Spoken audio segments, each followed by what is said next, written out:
Hi guys, मैं हूं आरव और यह है गूंज। और आज हम आप लोगों के लिए लाए हैं 5 ऐसे इंटरेस्टिंग फैक्ट जो शायद आपको नहीं पता हो। पता भी हो सकते हैं कई लोगों को, लेकिन ज्यादातर को शायद नहीं पता हो। तो चलिए शुरू करते हैं।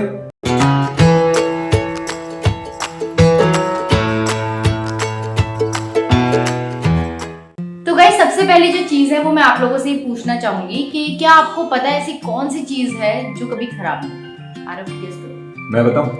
हाँ, ये तो बता ही देगा ना, बताने के लिए बैठे हैं तो बता ही देगा।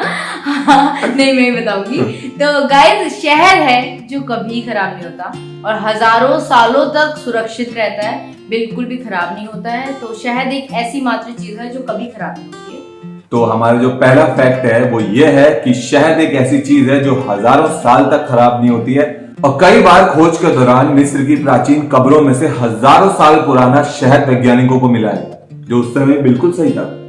और गाइस, आप सभी जानते हैं कि शहद एक ऐसी चीज है जो खाने से लेकर लगाने तक में यूज होता है। तो मैं भी जो भी अपनी फेस पे, स्किन पे जो भी चीजें लगाती हूँ, मैं बाहर की चीजें ज्यादातर अवॉइड करती हूँ और मैं शहद में नींबू डाल के रात को सोने से पहले उसे लगाती हूँ और वॉश कर लेती हूँ। उसके बाद 5-10 मिनट रख के और फेस पे बहुत ही अच्छा ग्लो मिलता है।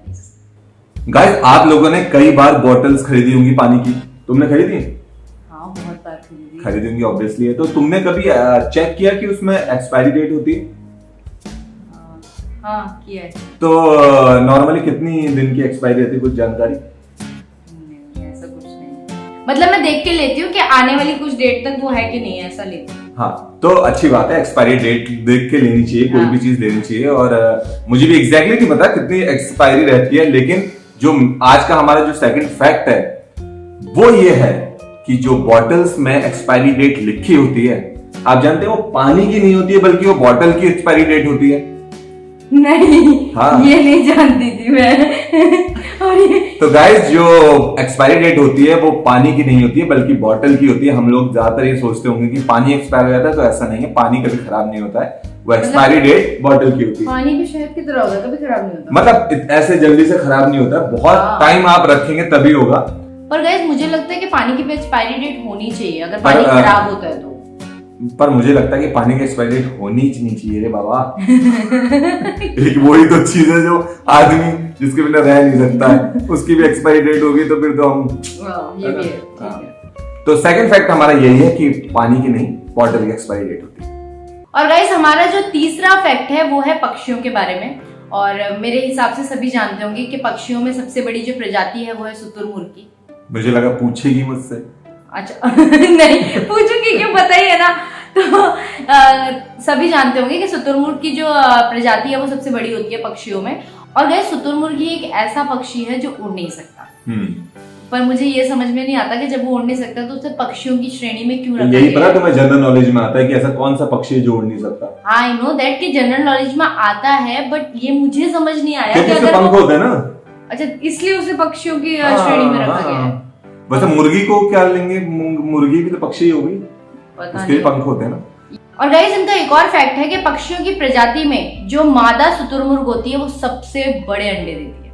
और गाइस, इसी के साथ साथ एक और ऐसा फैक्ट है जो कि बहुत ही ज्यादा इंटरेस्टिंग है कि शुतुरमुर्ग की जो आंखें हैं ना वो उसके दिमाग से बड़ी होती है। दिमाग से बड़ी होती है? सोचो, आई थिंक इतना इतना तो हमारा भेजा उसकी होता आंखें होगा। मेरे ख्याल से इतनी इतनी होती हैं, तो दिमाग इतना इतना होता है। नहीं, मतलब हम लोगों का भेजा शायद इतना होता है, तो हमारी आंखें इतनी होती है ना, पर उसका पता अगर नहीं, मेरा भेजा तो इतना है। इतना किसी का भेजा नहीं होता, जितना सारे होते उससे बड़ा भेजा है तुम्हारा। इसने अपने हिसाब से बताया, इतना इतना भेजा, मैंने अपने हिसाब से बताया। ऐसा कुछ नहीं है गाइस, ये अपने सर से भी बड़ा भेजा बता रहा है, तो इतना बड़ा कोई किसी का भेजा नहीं होता है, ठीक है। तो गाइस, अगला फैक्ट ये है कि कुंफू के बारे में तो आप सभी लोग जानते होंगे, तुम जानती ही होगी। हाँ, जानती हूँ। है ना? तो हंसने वाली कौन सी बात है, मैं जानती हूँ कुंफू के बारे में, हद है मतलब। अच्छी बात है। तो गाइस, आप जानते हैं कि कुंफू की शुरुआत कहाँ से हुई थी? तुम जानती हो? चाइना।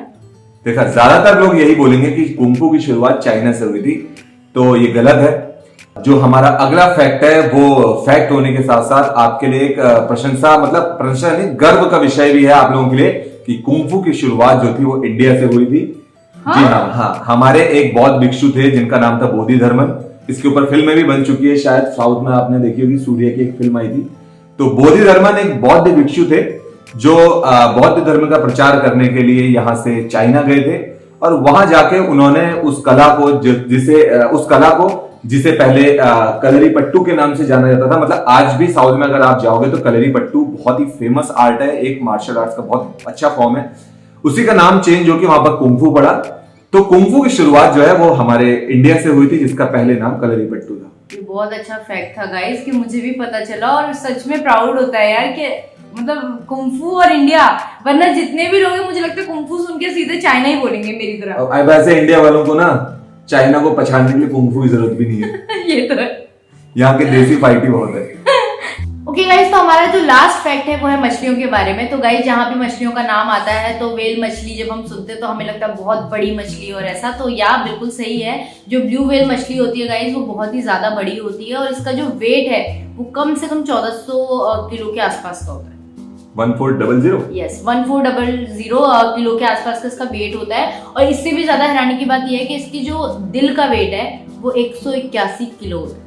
181 किलो, यानी अगर ब्लू व्हेल चाहे तो ये डायलॉग मार सकती है कि उसका दिल बहुत बड़ा है। यस, ये बोल सकती है ब्लू व्हेल मछली कि उसका दिल सच में बहुत बड़ा है। और यार ये भी बहुत बड़ी बात है कि मतलब 181 किलो का दिल, मतलब ये गाइस पता क्या होता है, ये छोटे छोटे ऐसे फैक्ट्स होते हैं जो हम लोगों को सच में नहीं पता होते, और जब हम सुनते हैं तो ना हम बहुत शॉक हो जाते हैं। लेकिन मुझे लगता है कि लाइफ में ऐसे छोटे छोटे फैक्ट्स हम लोगों को पता होने चाहिए। तो गाइस आज के फैक्ट में जो सबसे ज्यादा इंटरेस्टिंग मेरे लिए था वो था कुंफू से रिलेटेड, कि यार बोधिधर्मन ना, आई थिंक बोधिधर्मन, हाँ बोधिधर्मन जी जो थे उन्होंने कुंफू की शुरुआत की थी, और इंडिया से उसकी शुरुआत हुई थी। और उस आर्ट का नाम था कलरी पट्टू, जो आज भी साउथ में बहुत ज्यादा फेमस है। तो ये जानकर बहुत हैरानी होती है और अच्छा लगता है जब अपनी कल्चर के बारे में, इंडिया के बारे में हमको और जानने को मिलता है। कुछ चीजें ऐसी मिल जाती हैं जिसकी उम्मीद नहीं होती है।